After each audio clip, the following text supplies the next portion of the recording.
Good morning, honorable judges. My name is Zheyvanka Rudika Athaya from Senior High School 5, Parepare, and standing firmly in the opposition team, strongly disagree with the motion discussed, which is, this House supports changing history books to a more positive tone.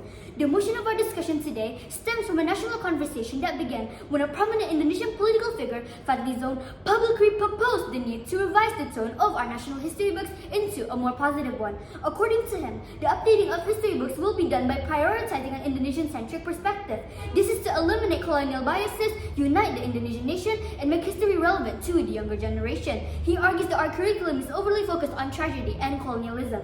The background of this proposal arose from the statement of Fadli Zon, a political figure who stated that Indonesia had never been colonized for 350 years, a controversial claim which became the starting point for the emergence of the urge to revise the tone of Indonesian history. But here's the issue: are we fixing education or forming an illusion of nationalism?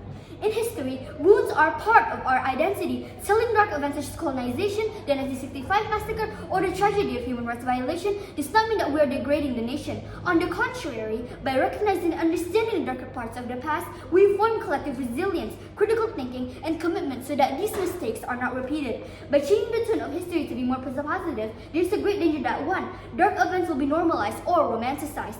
2. Powerful figures will be re-imaged as heroes of development, not perpetrators of repression. 3. Narratives of people's resistance, human tragedies, and criticism of the regime will be suppressed.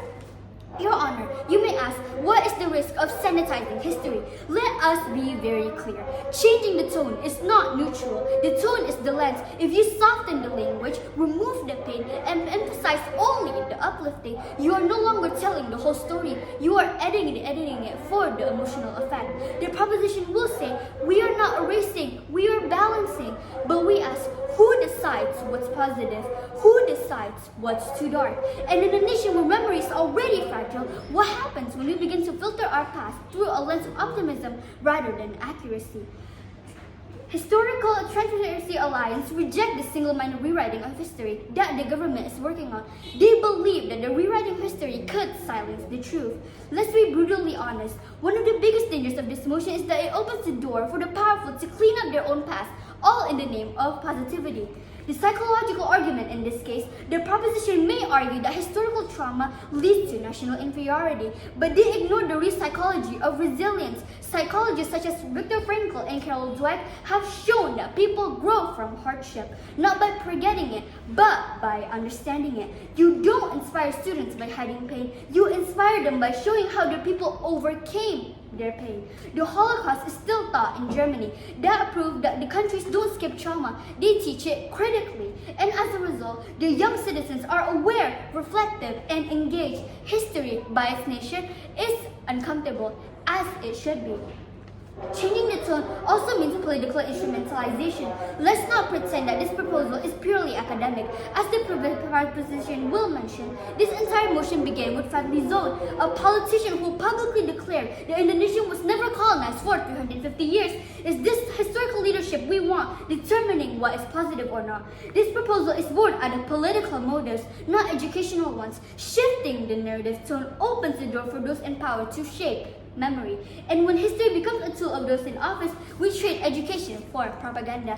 Take Prabowo Subianto, Indonesia's current president, for an example. He has been accused of serious human rights violation, including the abduction and disappearance of pro-democracy activists in 1998, an event tied to the Suharto regime.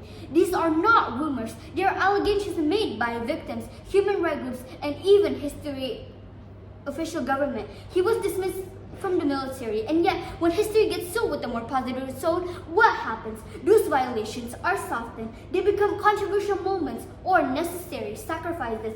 The victims forgotten, the perpetrators rebranded. This is what happens when we shift from truth to tone. Not only do victims lose justice, but the powerful get to rewrite this into sanitized, patriotic success stories. If we allow this motion, we risk turning our history books into PR campaigns, where the people in charge decide which wounds matter and which are too negative to be remembered. Proposition may argue that kids will learn distorted history from TikTok and YouTube. That is true. But you don't fight misinformation by softening the truth. You fight it by teaching critical literacy, by helping students spot bias, question narrative, and research multiple sources.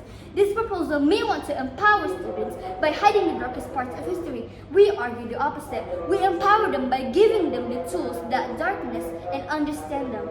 You cannot talk about justice without acknowledging pain. Moments like the victims of the Getega Police PKI are not historical facts, but open wounds. How do you expect children of the disappeared, the jailed, or the executed to feel when their stories are watered down in the name of national pride? We do not remember Jot Nyang Dian or Sisi Mangaraja because they were merely alive. We remember them because they fought against something real, cruel, and unjust. If we soften the reality of colonial violence, then what becomes of those who stood up against it? Look, here's the thing. You can't just slap a positive tone on a sticker history like it's some broken window or pretend like nothing happened. We're talking about real people here. People who got jailed, tortured, killed. Not just numbers in a paragraph. If we sugarcoat all that, what message are we exactly sending? Sorry that happened to you, but hey, let's focus on the good vibes now. That is not healing. That is straight up gaslighting. Victims deserve to be heard, not hidden under some shiny, look how great we are motive. Heroes need villains, and if we erase the dark parts, we erase why these heroes even mattered. They didn't fight for fun. They fought because it was dangerous when they lived, and they didn't back down. Also, let's be real. If we start glossing over the bad stuff in textbooks, what's happening students in power from doing the same thing in real life? So yeah, maybe the government wants the kids to feel more proud, but pride without truth, that is just false confidence. Historical accountability would also be lost. This opens the door to impunity, to letting perpetrators of violence, repression, and corruption walk free without reflection or responsibility. A positive tone may come for the powerful, but it will abandon the powerless. Justice does not come from forgetting. It comes from remembering clearly, honestly, and sadly, painfully. Changing the tone won't build national pride. It will bury justice, and with it, the voices of victims and the dignity of heroes. Because patriotism without criticism is nationalism, and that is dangerous.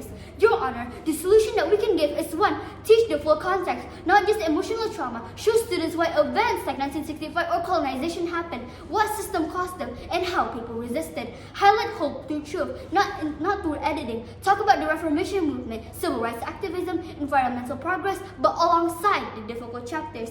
Third, promote historical literacy. Equip students to detect misinformation, analyze sources, and understand bias, especially with history online.